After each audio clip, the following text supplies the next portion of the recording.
নমস্কার, একালের রান্নাঘরে সকলকে স্বাগত জানাই। আমি আজকে বিনস আলু মশলা সবজি রান্না করে দেখাবো। এটি একটি পুষ্টিকর খাবার। এতে আছে প্রচুর পরিমাণে ফাইবার, আয়রন, ভিটামিন, কার্বোহাইড্রেট আরো অনেক কিছু। রান্নাটি করা ভীষণই সহজ। এটি ভাত, রুটি, পরোটা এই সবের সঙ্গে খেতে অসাধারণ লাগে। তাহলে রেসিপিটি দেখতে থাকুন।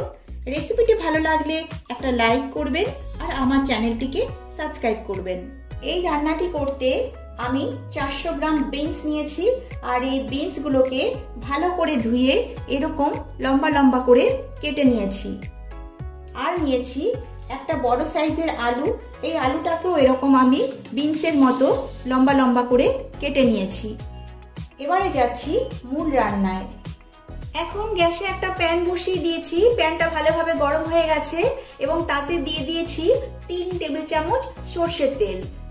আমি সর্ষের তেলে রান্নাটা করছি, আপনারা চাইলে সাদা তেল দিয়েও এই রান্নাটি করে নিতে পারেন। তেল ভালোভাবে গরম হয়ে গেছে। এবারে এতে আমি ফোড়ন দিচ্ছি হাফ চামচ গোটা জিরে, দিচ্ছি সামান্য হিং। যদি আপনারা কেউ হিঙের ফ্লেভার পছন্দ না করেন তাহলে এটা স্কিপ করতে পারেন। এবারে ফোড়নটা একটু ভেজে নেব। ফোড়ন ভেজে নিয়েছি। এবারে এতে দিয়ে দিচ্ছি 1 চামচ কুচনো রসুন। একটু নেড়ে চেড়ে নিচ্ছি। দিচ্ছি 1 চামচ গ্রেট করা আদা। এবারে আদা আর রসুন একটু তেলে ভেজে নিচ্ছি। এবারে দিচ্ছি একটা বড় সাইজের পেঁয়াজ। পেঁয়াজটা কুচিয়ে নিয়েছি, দিয়ে দিচ্ছি। এখন এই পেঁয়াজ, রসুন, আদা একটু ফ্রাই করে নেব।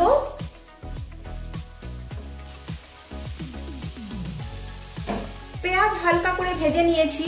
এবারে এতে দিয়ে দিচ্ছি কেটে রাখা আলু।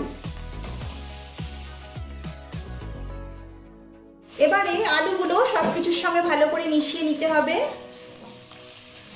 আলুটা নেড়ে চেড়ে নিয়েছি। এবারে এই আলুগুলোকে সেদ্ধ আর নরম করবার জন্য 4 মিনিটের জন্য আমি ঢাকা চাপা দিচ্ছি। এই সময় গ্যাসের ফ্লেমটা লো টু মিডিয়াম করে রাখতে হবে। 4 মিনিট হয়ে গেছে। এবার ঢাকনাটা তুলে নিচ্ছি।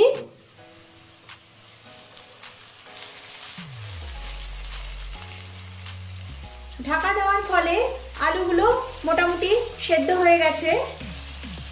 এবারে দিয়ে দিচ্ছি স্বাদ মতো লবণ, দিচ্ছি হাফ চামচ হলুদ গুঁড়ো, হাফ চামচ জিরে গুঁড়ো, হাফ চামচ ধনে গুঁড়ো, আর ঝালের জন্য দিচ্ছি লাল লঙ্কার গুঁড়ো। ঝালটা আপনারা আপনাদের পছন্দ মতো দেবেন। আর কালারের জন্য দিচ্ছি হাফ চামচ কাশ্মীরি লাল লঙ্কার গুঁড়ো। এবারে এই সমস্ত মশলাগুলো ভালো করে কষিয়ে নিতে হবে। 2 মিনিটের মতো মশলাগুলো একটু কষিয়ে নিয়েছি।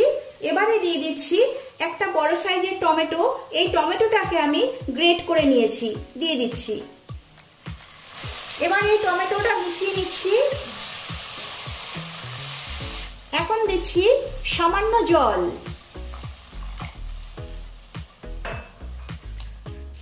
জলটা দেওয়ার পর আবারও একটু কষিয়ে নেব। 3-4 মিনিট মশলাগুলোকে ভালো করে কষিয়ে নিয়েছি। দেখুন মশলাগুলো থেকে তেল ছেড়ে গেছে। এবারে এতে দিয়ে দিচ্ছি কেটে রাখা বিনস। বিনসগুলো আমি পরে দিলাম। আলুর সাথে যদি আমি বিনসগুলো দিয়ে দিতাম তাহলে বিনসগুলোতে ডার্ক কালার চলে আসতো। সেই জন্য বিনসগুলো আমি পরে অ্যাড করলাম। বিনসগুলো দেওয়ার পর মশলার সঙ্গে ভালোভাবে কষিয়ে নিয়েছি। এই টমেটো থেকে যে জলটা বেরিয়েছে তাতেই বিনসগুলো সেদ্ধ হয়ে যাবে। আলাদা করে আর জল অ্যাড করার প্রয়োজন নেই। এবারে আমি 4 মিনিটের জন্য ঢাকা চাপা দিয়ে এটাকে রান্না করে নেব। আর এই সময় গ্যাসের ফ্লেমটা লো টু মিডিয়াম করে রাখতে হবে। 4 মিনিট হয়ে গেছে। ঢাকনাটা তুলে নিচ্ছি। আমি এই 4 মিনিটের মধ্যে মাঝখানে একবার ঢাকনাটা তুলে নেড়ে দিয়েছিলাম।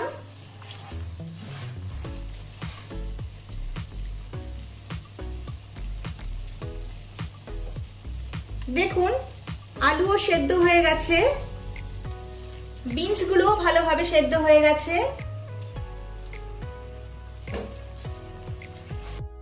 এবারে দিয়ে দিচ্ছি সামান্য চিনি, তবে আপনারা যদি মিষ্টি দিতে না চান তাহলে এটা স্কিপ করতে পারেন। আমার মতে একটু মিষ্টি দিলে রান্নার স্বাদ অনেক গুণ বেড়ে যায়। এবার একটু নেড়ে চেড়ে নিচ্ছি। দিচ্ছি হাফ চামচ চিলি ফ্লেক্স, নেড়ে চেড়ে দিচ্ছি। বিনস আলু মশলা সবজি প্রায় হয়ে এসেছে। এবারে দিচ্ছি এক মুঠি ধনেপাতা কুচি। ধনেপাতা দিয়ে একটু নেড়ে চেড়ে মিশিয়ে দিচ্ছি।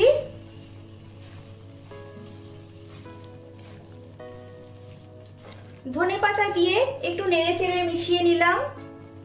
দিচ্ছি কোয়ার্টার চামচ গরম মশলা পাউডার। এবারে ঢাকা চাপা দিয়ে 3 মিনিটের মতো স্ট্যান্ডিং টাইমে রাখছি। তারপর এটা একটা অন্য পাত্রে নামিয়ে নিচ্ছি। এবারে একটা পাত্রে নামিয়ে নিচ্ছি।